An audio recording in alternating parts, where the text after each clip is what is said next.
Welcome back, everyone. This is the FloTrack podcast. I'm Kevin. He's Gordon. Colt's back. He's producing. Happy to have him. The GOAT is back. Yeah. We love all our producers. Colt, the OG, though. We love Colton more. Wow. Okay. The other producers are probably listening right now. No, they're not. But, like, are you really going to say you like them all equally? So we like all of them. Yeah, but you like Colt more. But then I told you Colt was the greatest of all time. Colt's microphone broke this morning. Still on time, though. Still on time. How'd your mic break, Colt? Thank you. Just old?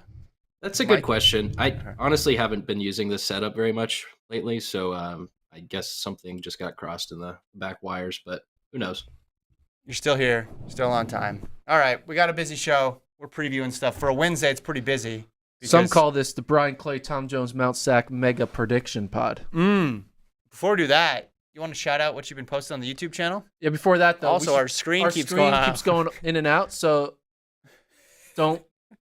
If you're watching. Yeah, we apologize about that. So yeah. I think it's because maybe I'm hitting a Are you doing it? No, you are. No, I this am? is the cable. It's coming out of the wall. Okay, hold up. And it's going here. Let me fix. You keep talking. And you are messing with it. Let me try to fix it. Go. Yeah, you're going to fix it. What were we talking about? Oh, yeah. Like and subscribe to the podcast. Tell them what you posted on the site with the throwbacks. Oh, yeah. Go to like and subscribe to FloTrack podcast because that's the most important. And then go over to the main FloTrack YouTube channel and check out some of the content we're putting up there. Put up a really cool Johan Blake throwback. I didn't know this, but he ran the 4x4 at Penn Relays back in 2007 as a teenager. And he was going up against Bryson Nellum, who you guys know, one of the great U.S. quarter milers for Cal Poly. And Long Beach Poly. Long Beach Poly. I can't fix it, by the way. Can't fix it. It's okay. I shoved everything back in. There's a million cords down here. It's okay. And they had an epic 4x4 where Blake didn't win, but he split 45 seconds. It's an awesome race. He probably could have split even faster because he pulls up once he knows he doesn't have the win, gets second. But he tries to close the gap, and then Nellum just is able to outwork him in the final 50 meters. But that same meet, Blake runs the 4x1 to a victory, so we'll post that one up as well. Dude, it was an amazing 4x4. Yes. It's an awesome 4x4. And he doesn't win, comes up short to Bryson Nellum. Bryson Nellum made the Olympic team in the quarter in 2012 and went on and was awesome at USC. Yeah. So, yeah, that's what you love to see in a 4x4. People coming from a bunch of different Wait, is it working? Okay. It's working. I didn't touch TV's anything. back. I'm I'm going to take credit. I didn't do anything, but I'll take credit for it. Okay, I'm not going to move for the rest of the show. I'm not going to move anything. Yeah. Hello, Gordon. How are you? But check out that. You want to put that on the screen? Yeah, check out the throwback Don't tell him how to produce. of Johan Blake. Also, Alison DeSantos, he ran at Bryan Clay, which we're previewing. Mm-hmm. Who had any idea that the 400-meter hurdle future champion would be running at Bryan Clay? He did it. And he ran 49 seconds there. So watch the 400 hurdles at Bryan Clay. There may be a future 2027 world champion. That was a PR. That was his PR at the time too. Yeah. And I think it was his South American record, I believe. He reposted it too and filled in some details. So you never know who's going to show up. McLaughlin ran there a couple years ago. Remember, she did the high hurdle 400 open double. Good meet all around. I mean, starting tomorrow's Thursday. Mm-hmm. If you're listening to this pod on Thursday, today is Thursday. If you listen to this pod on Friday, yesterday was Thursday. If you're listening to this show on Monday, I'm all caught up on Succession and you can tell me all the spoilers. But right now, don't tell me. Don't tell me. But if you're listening on Monday. You're going to be caught up by then? Oof. Yeah. I'm setting an ambitious pace for myself. Anyway, what I was trying to get to is starting Thursday is Bryan Clay. And we have the distance action go from Thursday, Friday, Saturday. Then Boston Marathon is on Monday. We have Peyton Jordan the following week, the London Marathon the following week. Then we have Penn Relays. And then also you have the non-FloTrack events, such as Mount SAC Relays going down, Tom Jones Memorial, which is this weekend. Basically, what I'm trying to get to, these next 3 weeks together are going to be the greatest 3 weeks 3 of weeks? track and field. Oh, the whole year? Yeah, when you combine any 3-week segment of 2023, this upcoming 3-weekend segment will be the best. Wow. It's going to have 2 great marathons. You have a lot of credibility when it comes to this. But I think It's going to have some fast NCAA races. It's going to have the Penn Relays. the whole spring setup where you have London and Boston back to back mixed in with some serious track meets, always been a good part of the year. So I think you could be right in this part of the year. Yeah, it's way better than the third week in February is the best week of track. Second week of February. Yeah.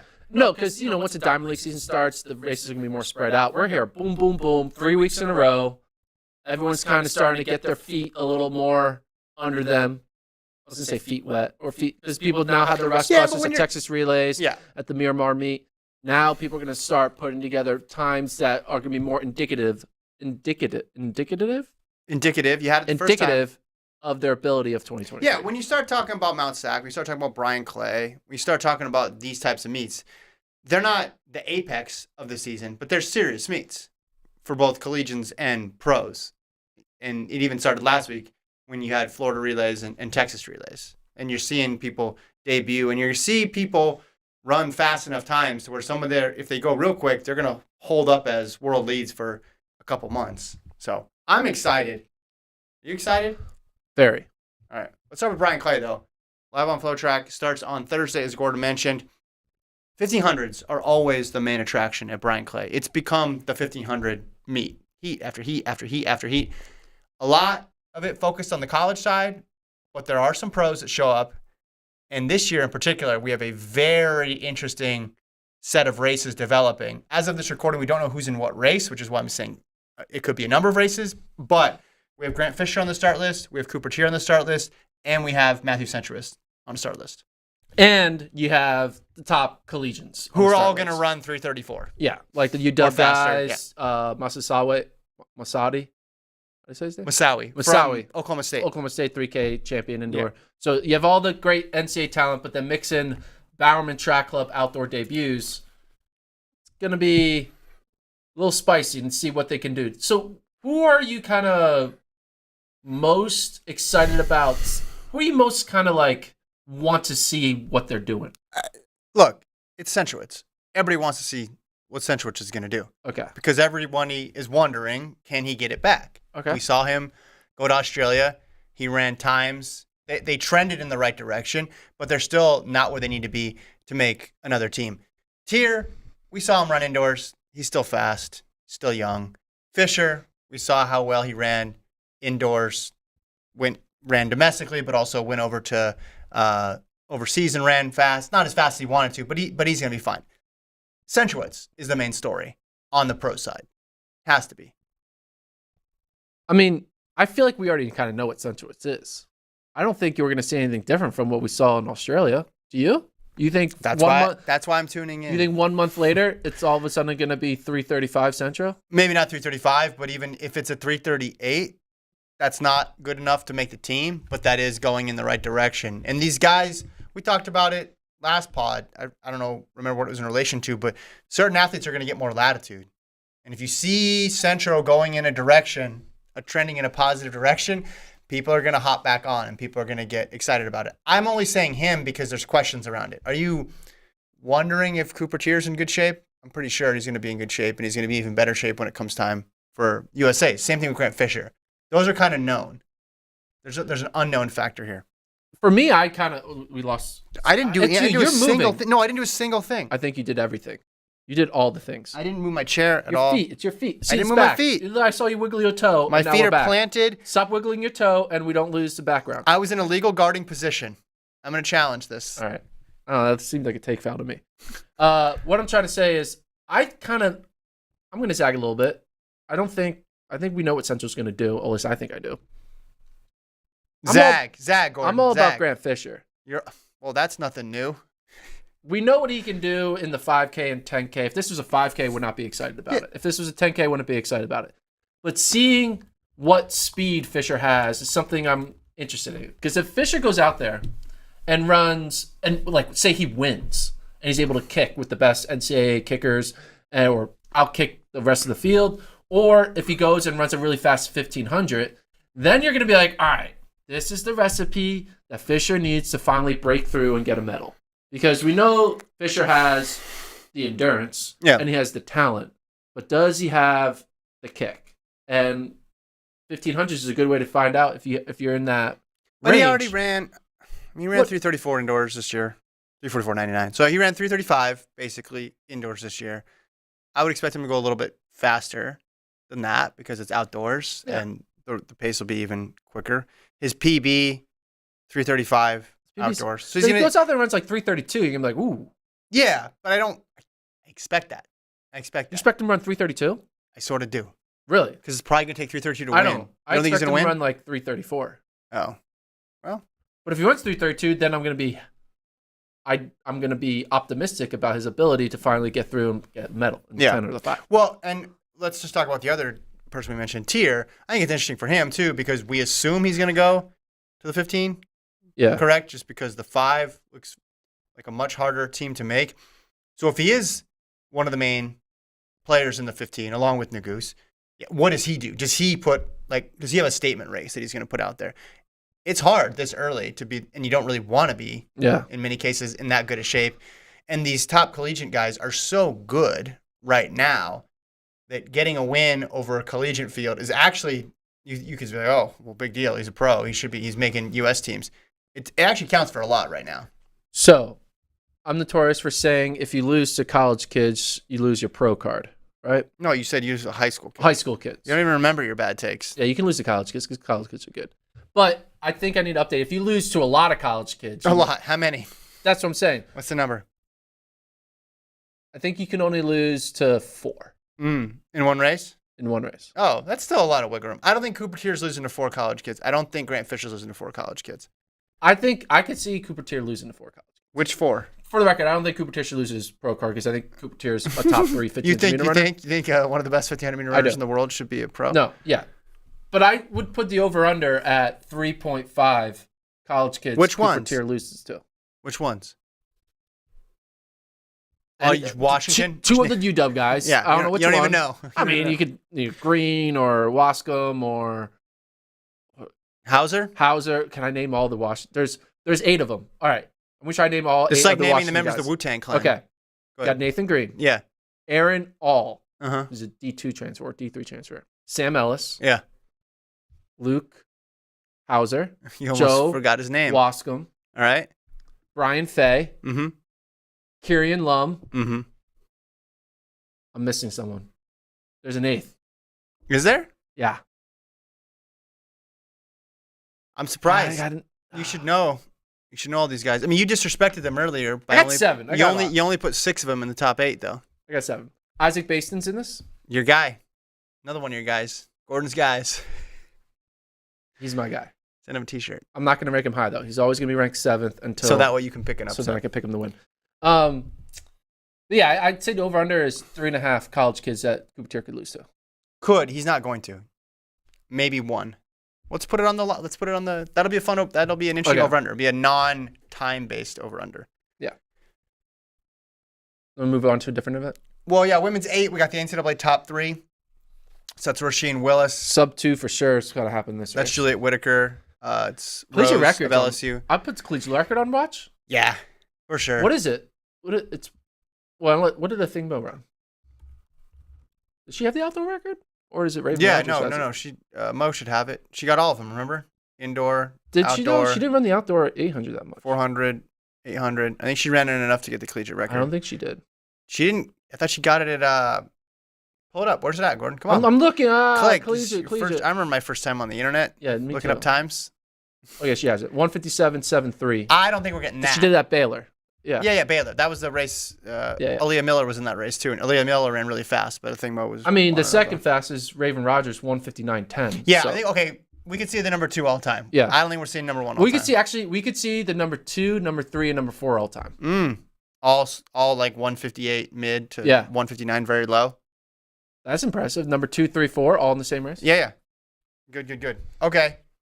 The other one you wanted to talk about was the men's 10,000, which takes place on Thursday night. Yes.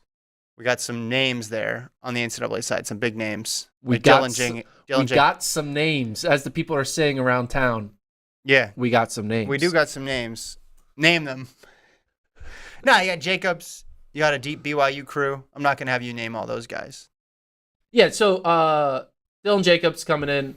Here's the thing, 10K, what are you going to get? You don't know what You their don't know what you're purpose gonna is. Are they trying to just get the qualifier like that happened at Stanford Invite, what the Stanford guys did? But you got Dylan Jacobs coming in. Very keen at Butler. He's good. And then also you have, 6 BYU? Casey Klinger, Joey Noakes, Creed Thompson, Brandon Garnica, Christian Allen, and Luke Grundvig. It's a new BYU name. Yeah. Added to the list of BYU names. Yeah. So basically their entire cross-country squad. See what they do. I don't think, the odds of them running something crazy fast are probably not high. Yeah. But we don't know. They could just be going for the qualifier. I would put 90% chance of just going for the qualifier. I think they're just going for the qualifier. Yeah. 1,500, they're not really going for qualifiers. They're just Yeah. hanging on for dear life in those races because they're so fast. The thing right is, now. though, on the women's side of the 10K, I think we might see maybe a potential something special. We saw what Emily Venters did at Stanford. What are you calling on this one?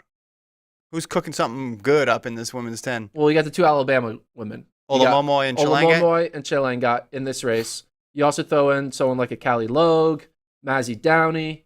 Taylor Rose not entered in that, is she? She's entered in the 5. Taylor Rose not in that. Okay. But I think it's going to be the Alabama women who push the pace. And maybe they give us something special. We'll see. I don't know. I'm not really good at hyping up this race. No, you did a great job. Did you see what Charles Barkley said on the TNT broadcast No. promoting the playoffs? Oh, he said none of these teams are going to win? He told everyone not to watch the first round of the playoffs because on all the teams on the East, on the right? East, yeah, because Do they have the East this they year? have the East. So he just basically said, "Don't watch our network for the next week." Yeah. It's an interesting strategy. We'll So see. what I'm saying is, you should watch Brian Clay on FloTrack, Mm-hmm. but you don't need to watch the But 10Ks. you should watch the 10Ks. You're saying they could do something like Emily Venters did, which is top 6 all time. Yeah, you see, you don't know. see It's a lottery ticket. top 5. You can see a top 5. It's a way to gamble with your time. You're gambling your time. Like, will you or will you not see something special? Yeah. Do you want to take that risk? You'll know. 30 minutes of a You'll risk. know a couple K in. They're not going to go out super fast and then just stop and then then just start to jog. If they're going to be cautious, they're going to be cautious from the get-go. That's usually how these things work. But make sure the 800s, 1500s, 5Ks, steeples, a lot of good stuff. A lot of good action. Last thing for the distance side of Brian Clay, you got the 5Ks, but notably, we're going to have the return of the Youngs. All 3 All 3. in the same In the same place. meet or place? I'm not sure because what now? Nico Young is entered in both the 5 and the 15. The Young twins are separated between the 15 and the 5. I'm sure the Youngs are going to be looking to see if they can challenge Nico. I don't think they really have a shot. They're not at that level yet, obviously. But it is interesting seeing that Lex and Leo are kind of really trying to run like a collegiate type season. They're not really going to the whole traditional. They didn't go to Arcadia. Yeah, they're just they're doing it in a very unique way. It's almost as if like high school's over for them. They're taking a 0 year in college, basically. Year 0. Yeah. It's a good way to put it. Well, and Salmon did it halfway last year. Remember there was a whole debate about whether or not they'd run the California state meet early on? Yeah. That was a discussion. It's not even a discussion this year. They've been on a different level for a while They're now. probably not going to run state, right? No. But that's not even... I wonder if this is the trend of high school running with a lot of the top runners It's now. kind of like become like the AAU of basketball. Exactly. And other sports where there's this secondary schedule or secondary league that supersedes high school competition. Now, for the rare exception, they've had, obviously like Aaron Knighton goes pro. Well, I'm not talking about the Aaron Knightons of the world, but usually like Alan Webb ran a high school season. Dathan Ritzenheim, Ryan Hall ran high school seasons. Caitlin Tui ran NX. It goes on and on and on and on. Even if you're really good, even if you're an all-timer, you're usually competing in a high school season, which made it different than a lot of high school sports where there was this top level that maybe they were playing on a club team or maybe they were competing in AAU tournaments or whatever. So I don't know if this is the beginning of a trend, a continuation of something a bit larger, but this season, they've been selecting and going to meets that are more in line with a college schedule. I mean, they did run Running Lane and NXN. Yeah, but cross country's different. Yeah. Everyone there's no pro cross country circuit to hop onto. You got to do something in the fall. Yeah. Yeah. So, be interesting what they do. Don't really have an idea of what they will run. I think it's more of going to be like, let's see what they do and then react to it. I don't really have a prediction on it. Yeah, it also changes how you view it too, because if they're out there running this de facto college schedule, it's like a little bit. It usually was like, oh man, this is this athlete's one chance. Yeah, they're in the pre-classic. Oh my gosh, how are they going to respond to this high level of competition? They're so used to it by now. They've been doing it for a while, and now it's just a formality. So we'll react to some of the races on Friday and obviously on Monday, because I think the 1500s are Saturday, 10Ks and steeple are Thursday, and 5Ks are Friday. Correct. So correct. All right, we can talk about the Tom Jones meet going on in Gainesville. Some are saying sprint, people. Some are We're talking saying sprints. Get ready in the chat. This is the best Tom Jones meet yet. The best meet held in Florida. So this is a good meet. Better than Florida Relays. Better than Miramar. This might be number one. You got Noah Lyles. You got Arian Knighton. So you got two basically. You got Gordon interrupting me. Yeah. As I'm trying to tell you the good people in the meet. I did the research. Yeah, no, it works really well when you're just reading my research and acting like it's your research. I was actually prioritizing it based on like the biggest names. That's why I led with Noah Lyles. Well, go ahead. No, it's fine. It's two meets. There's the pro section and the college section. So they're actually the college kids aren't racing the pro kids. Did I say they were? I just read names. Go ahead though. I wanted to give a little preamble. That was wonderful. You like the preamble? Yeah. All right. Guys, I fixed the TV. You fixed the TV. How do you fix it? I remoted in. I just reconnected it. I don't even know what that means or how to do that. And now I'm not even mad at you anymore. Colt solved our tension. All right. You were mad at me? You were mad at me. Yeah. Because you stepped all over my awesome intro. I'll give you the floor. Intro away. No. It's you said you did the rundown. After you. Apparently don't share the rundown. After you. In the divorce, who gets the rundown? After you. How does that work? After you. Noah Lyles. Britton Wilson. Grant Holloway. Anna Hall. Arian Knighton. Ronnie Baker. Andre DeGrasse. Joseph Fonboulet. Trevor Bassett. Did I mention Julian Alfred? Favor Shea. Terrence Jones. The list goes on and on. A lot of debuts here. A lot of these athletes train in Florida. Makes sense. This is where they're going to open up. But if you just look at that 100, Baker, DeGrasse, Fonboulet, and Lyles, the quarter, you have Hudson Smith and Knighton.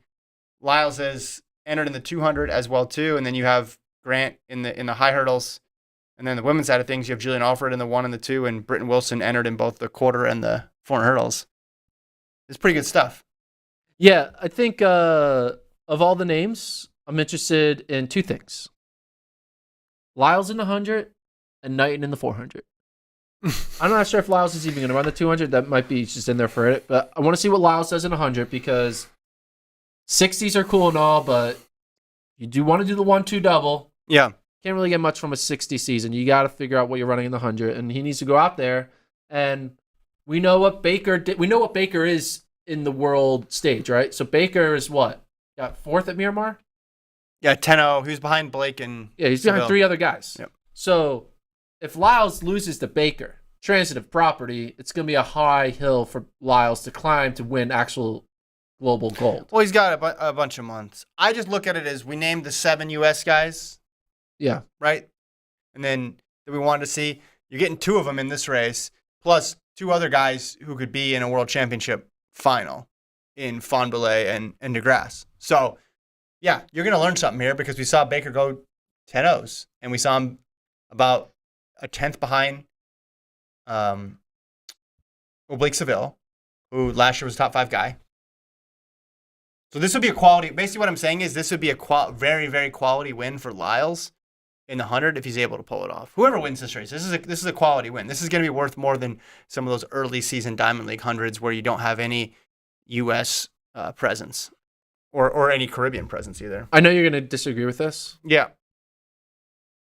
But if Lyles doesn't win this race, there is a 0% chance he wins the 100-meter title.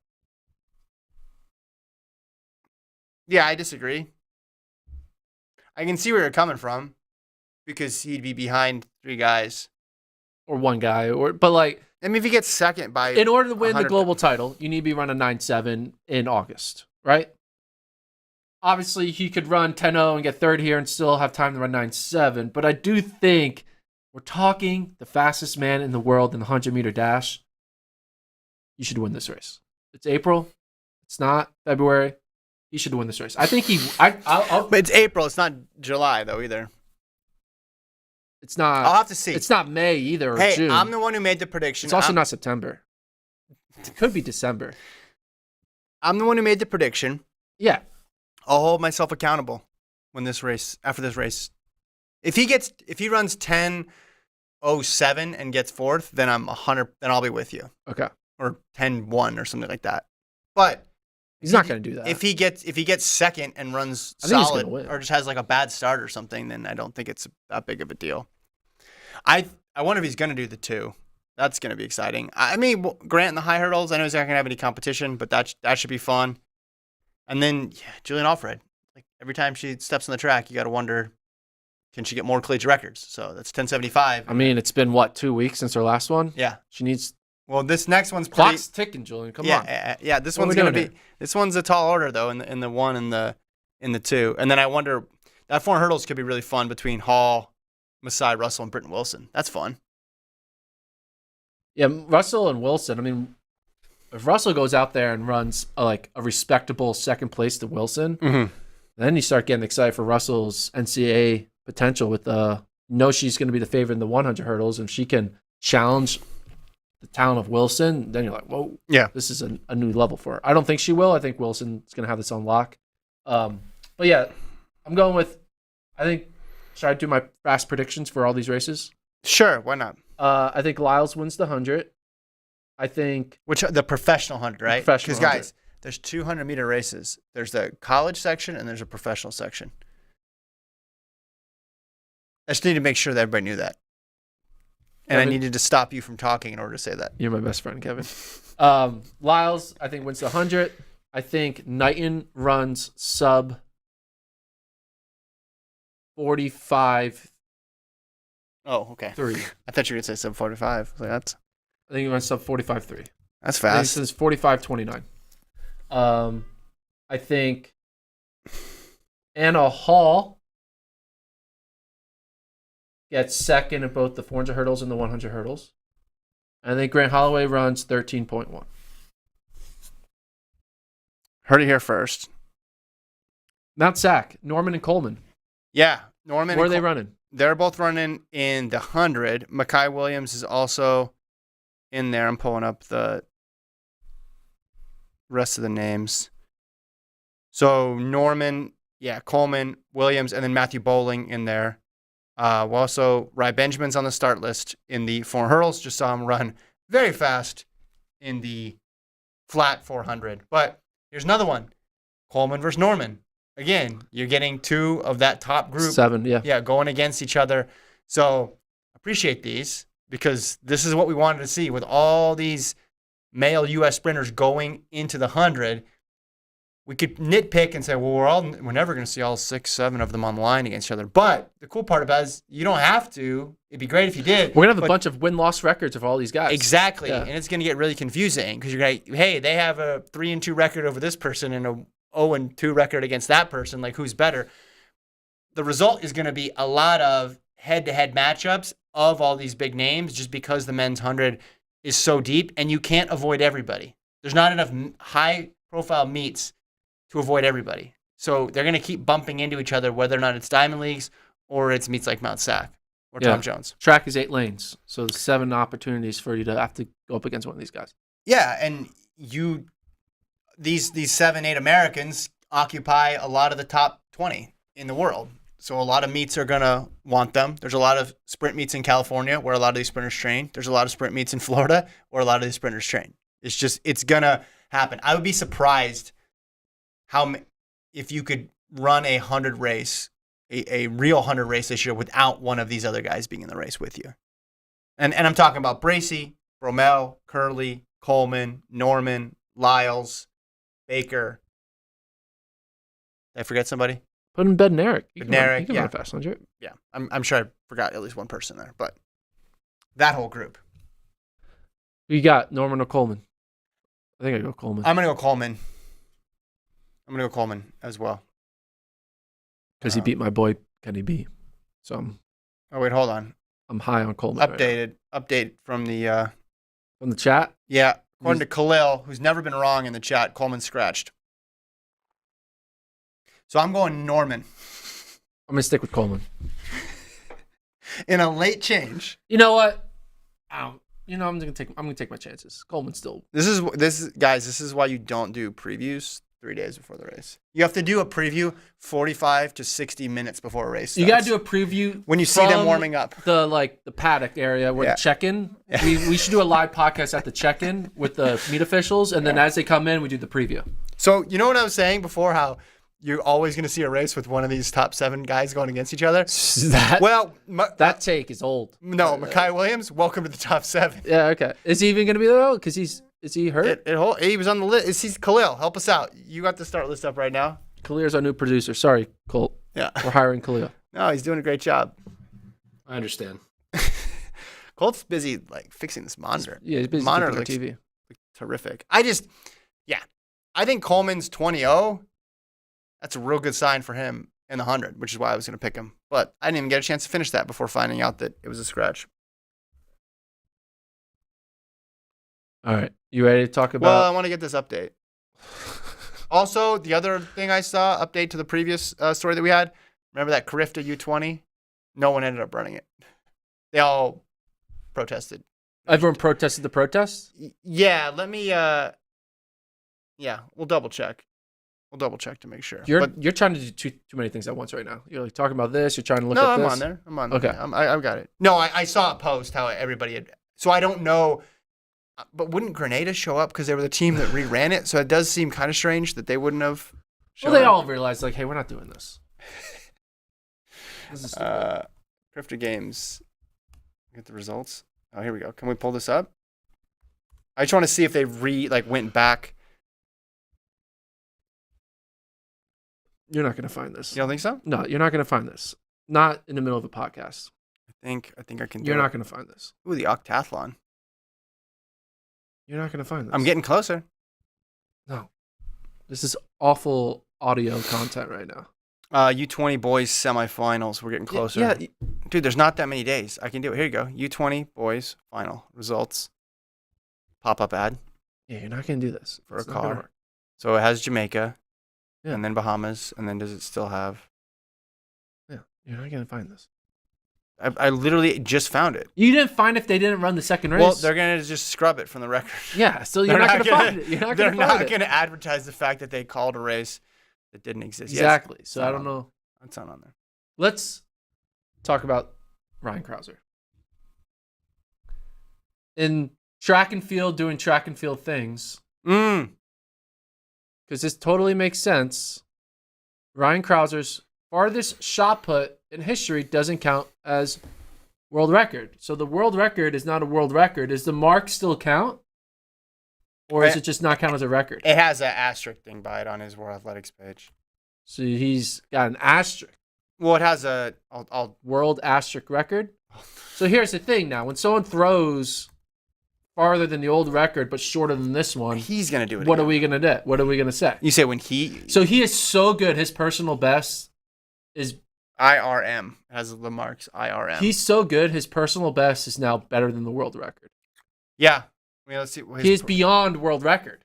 It doesn't show up on his personal best, but it does show up on his results page. It was only... Which makes total sense. It's only 1 centimeter farther. We should say the reason why they invalidated the mark. Yeah, let's go into it. So they said that this was the Simplot Games in Idaho. The ring, the competition setup wasn't certified. Okay, basically. So the ring was too large.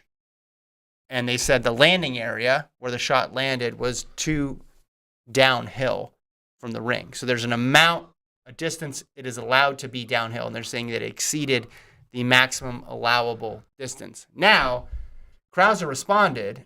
He basically said, this isn't a new issue. It's the reason we have to put mats down to throw off a double plywood ring, because then it is a 1.5 elevated ring. It breaks the 1 in 1,000 rule. So I really don't understand where this ruling is coming from. So basically what he's saying is a throw under 19 meters wouldn't count because the drop would be too large. But once you get out past 23 meters, which is where he's throwing, then the distance is far enough to where the drop number would be in the allowable limit. A lot of numbers, a lot of craziness. Reminded me of last indoor season when they thought he broke the world record, but the lasers were misaligned. Weird stuff keeps happening. When you test the limits of how far a shot is thrown, this is what you get. All sorts of craziness. Good news is I think he's going to break it again and again and probably again. So they measure it after he throws it or before he throws it? Okay, this is the NBC article. It says a World Athletics spokesperson said the facility was not certified. The ring was found after a post-competition survey report through USA Track and Field to not be in compliance with World Athletics rules. And then they said the diameter of the circle was too large and the downward inclination of the landing area was more than the allowed at every measuring point between 10 and 25 meters. So they say it's every point between 10 and 25. He's saying from up to 19, it's cool, but beyond 23, it's fine. So all right. I'm going to do a little bit of searching. the maximum allowable downhill is 0.1% in the throwing direction. So all you physics experts out there, go crazy with this one. Have a good time. I want to see if World Athletics, because he's thrown at the Simplot games before, right? Yeah. Like, when's the last time he's thrown there? You know? Yeah, that's what I was thinking too. This is not a new meet. This is not a fly-by-night operation. It's a pretty big deal competition out in Pocatello, Idaho. See if I can find this. When would have been the last time he would have thrown there? I have no clue. I'm looking. High school? He probably threw there in high school. All right. When was he in high school? 2013? Maybe they didn't have the exact same setup then, though. No, I'm sure they did. I'm just going to say, like, it just doesn't make any sense that maybe they scrubbed all of his results. I'm trying to find if there's a Simplot game result. So just so people know, there's a different process once a person breaks a world record for ratification. And it involves getting all the technical aspects all ironed out, making sure everything was above board, making sure, and some of those tracks and those and the field event equipment, some of that stuff's already pre-measured and pre-known, right? That's why they have IAAF certified tracks or World Athletics certified tracks. But they still go back and have to check things to make sure the mark should be certified. I just think, this is just way too complicated. Also, it's so hard to figure out. It's a very small percentage, like 0.1 in 1,000. Like, how do you measure something that's accurate? Yeah, it's a good question. They can't even measure time to that level. But also, since he only broke it by 1 centimeter, I think he's going to do it again. Remember, this is the modified approach, too. Yeah, no. I'm not saying he's getting to 24 meters His career this is season. going to be fine. Yeah. I'm sure he's not He's going to recover from this? He's going to be able to sleep at night not having this one mark because he's Has thrown. to be annoying, though. It's annoying. It's also just annoying that this is how our sport works, where why is this discovered how many months after? 3 months after 2 months after the fact and not discovered the day before the meet? Mm-hmm. Wouldn't you think you would put it, the order of operations would be, let's make sure this is legal before we put someone out there? Well, I think they don't assume a world record at every single site, which maybe you should do for Ryan Crouser. Yeah. There's He some should have sites a personal world record certifier. just go assistant. travels with him. This travels with it. Him. So here's who gets. That'd be a great segment on a very unsuccessful but highly watched track and field sketch comedy show. Hi, I'm Ryan Crouser's personal world record certifier. And What do? I follow Ryan around. and it's a different personality for each person. So there's one that follows Ryan. There's one that follows Mondo. Yeah. There's one that follows Sydney. And there's a rivalry between them. Yeah, Like and they're who all has the measuring tape, who has the best. Who's like the best, you have to, most accurate to the 1/1000th of whatever. They all race over to like look, make sure the wind gauge is all And they all be like, specced out. oh, Sydney's world record ratifier is a lot simpler because they do time where we do distance. Exactly. And it's harder to measure distance. This could work. This has legs. Should you pitch it to NBC? Peacock? Colt's a media guy. Colt's a film guy. We can make it work. Who would need Colt knows comedy. So who would need world record ratifiers with him at all times? Well, okay, obviously this has happened twice now for Crouser. So he gets the first one. He gets the first. And also his event, although it seems simpler because there's so much chaos going on at a track meet. A lot of times the field events don't get the attention anyway. So I think the first one goes to Crouser. Yeah, then you have Mondo, Sydney, and Kipchoge. All right, so Kipchoge's complicated because you got to measure a whole course. Right, but then you're done pretty much. Unless there's like an earthquake. You don't need... Or weather. Yeah, yes, you're right. Good point. The wind. No, because the wind doesn't matter. All that's done ahead of time. You just got to make sure all the drug testing protocols are good, and then you're fine. So I think Crouser number 1. I think Mondo number 2, because you could have an issue with the standard being incorrectly placed or measured. And then I think Sydney would be 3. She doesn't have to deal with the wind gauge in the 4 hurdles, but we saw last year the hurdles were placed in the wrong spot. Yeah, but she's 3rd, and then 4th is Kipchoge for the people who need a world record monitor. Who else needs one? This would have been a great actual segment on This Week in my now defunct series, This Week in Track. Just the stupidest ideas that I would come up with. All right. Yeah. Good job. That was good. We hope this gets fixed. Or maybe it's not going to. It's not going to get fixed. Okay. It's going to happen again. We hope it throws farther than this. And then we don't even need to worry about this episode. Although that was his indoor PR. So he always could say the indoor record is farther. He should, when he does throw farther, he should make like a mockery of that and like do like a 1/1000th like level. Should he do the Pete Weber? Yeah. What do you say? Who do you think you are? I am. Yeah, exactly. Did you know that when he was screaming that, he was screaming it at like a 12-year-old boy? He was on a podcast and he talked about that. I didn't know that. I also... It just makes no sense, which is great. Who do you think you are? I am. There's just no logic to it at all. All right, is anything else? Anything else people want to talk about? Throw it in the chat now. I'm starting to drink water regularly. Yeah, Gordon thinks he's a hot shot now because he drinks out of a World Championship water bottle. Show the water bottle to the camera. That's the official Oregon 2022 water bottle. I gave mine to my parents, I think, which means it's in a drawer with 50 other water bottles. You didn't want to travel it home? It was a nice gesture. I thought, hey, thanks for letting me stay. Yeah, and I also didn't need another one. Yeah. I gave away my Doha one to somebody, too. I like it. I kept the Doha pillow. I have my Doha backpack, obviously. Still, that's my number one backpack. Okay, hold on. Damari says, what do you think Elaine Thompson will run in the 200 at Tom Jones? She's in there? Wow, listen. Hold on. Gordon, Mr. Research over here. She's not in that race.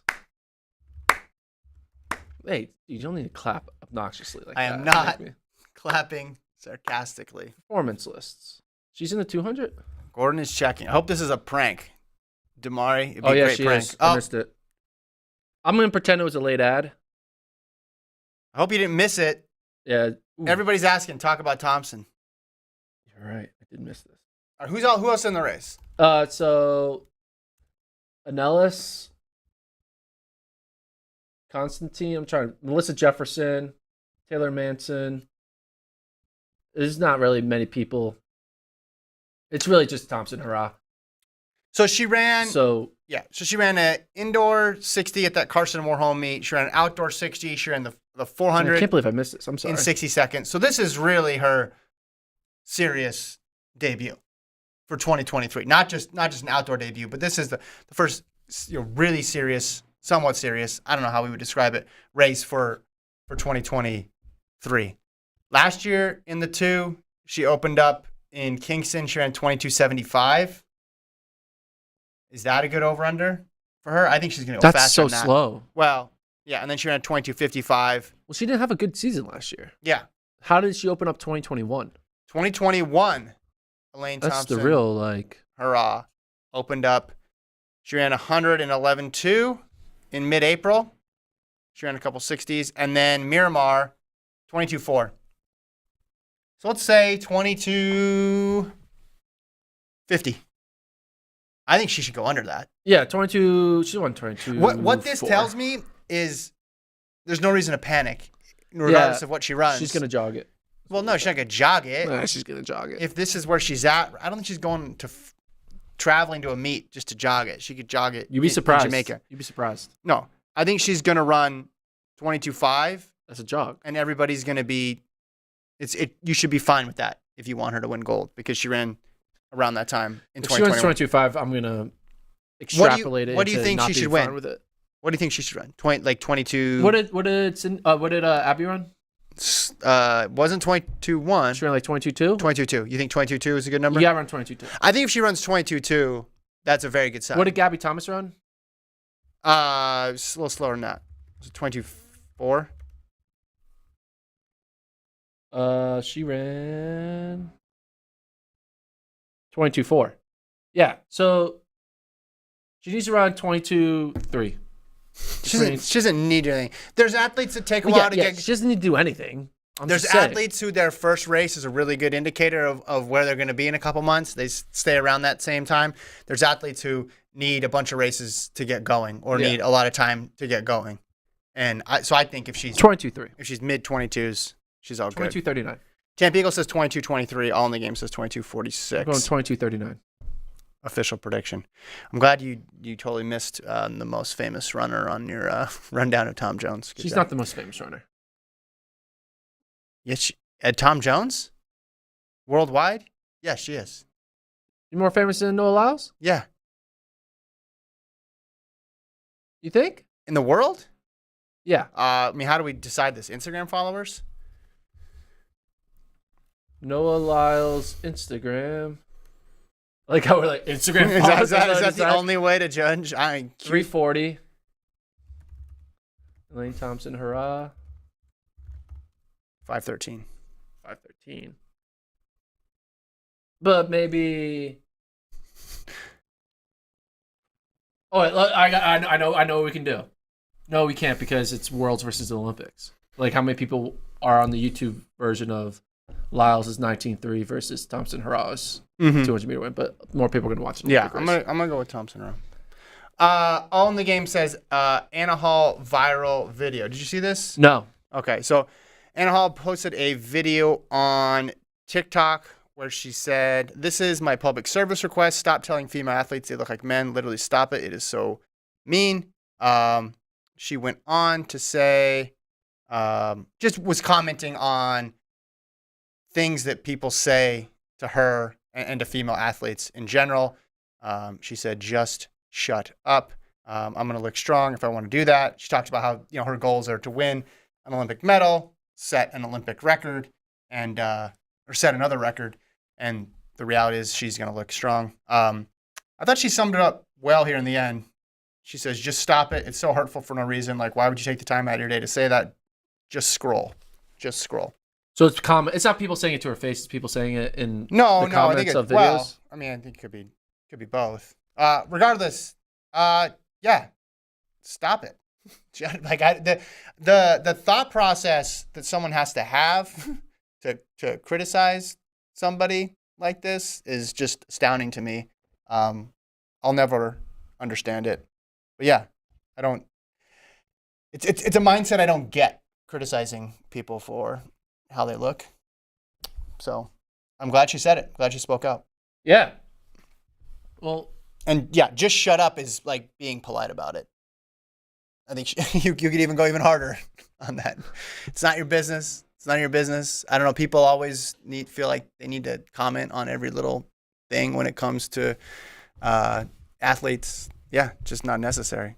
Yeah, I'm just like first hearing about this. Seems out of left field because I never even thought this.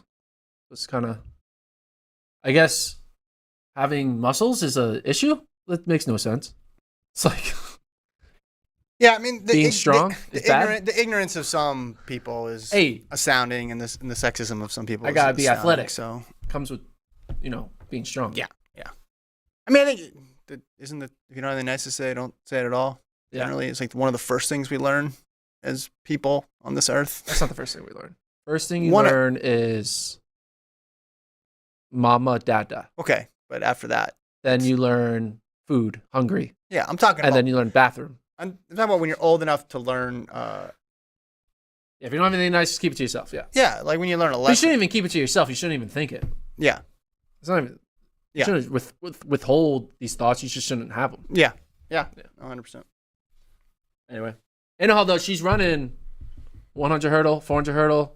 She's continuing to find new ways to impress us, and I'm excited to see what she does because I remember when I interviewed her after USA's.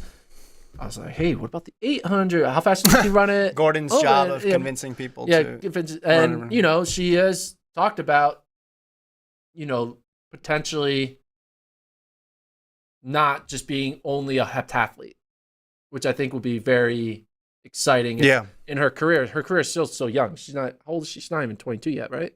Yeah, I mean, she left school. Yeah, she left school early. Yeah. So I think it would be great if Anna Hall in the next 10 years doesn't just do heptathlon, that she finds a way to get so good in either the 400 hurdles or an 800 or a flat 400, right, where all of a sudden we get to see her more often and not just in the, I'm a heptathlete and that's all I do. Yeah, and it's hard to manage that because the season, while it is long, the opportunities for medals are rare, and the opportunity for medals in a career is rare. So then when you actually look at it and map it out, it's like, all right, well, when could I compete in other events? It's difficult. But it's exciting to follow along an athlete. Like, you don't see multi-eventers compete in the multis that much. So usually what they do is, you know, pop up in the hurdles here, the long jump there, the high jump there. And what's fun with her is she seems to do it a lot. Yeah. Which is cool, because otherwise you don't see them. They show up, do one maybe full competition, then you maybe see them at USA's, and then maybe you see them at Worlds or the Olympics, and that's it.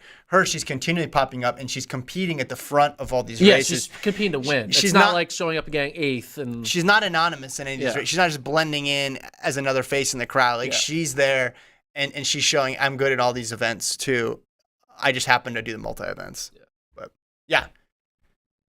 Glad she spoke out, and certainly one of the most exciting athletes out there in the U.S. and the world in general. And the multis are going to be really good the next couple of years, heptathlon and decathlon. It's going to be good. Like, the amount of exciting young athletes in both those events is fun to watch. All right. Any other questions in the chat? Let's see. You got anything else? I got nothing. They are doing some construction again. I'm tapped out. And it's very loud. More water from Gordon's World Championship. I do feel more like an adult walking around with a water bottle. Okay. You know what? I was going to criticize you, but I'm not going to. Good job.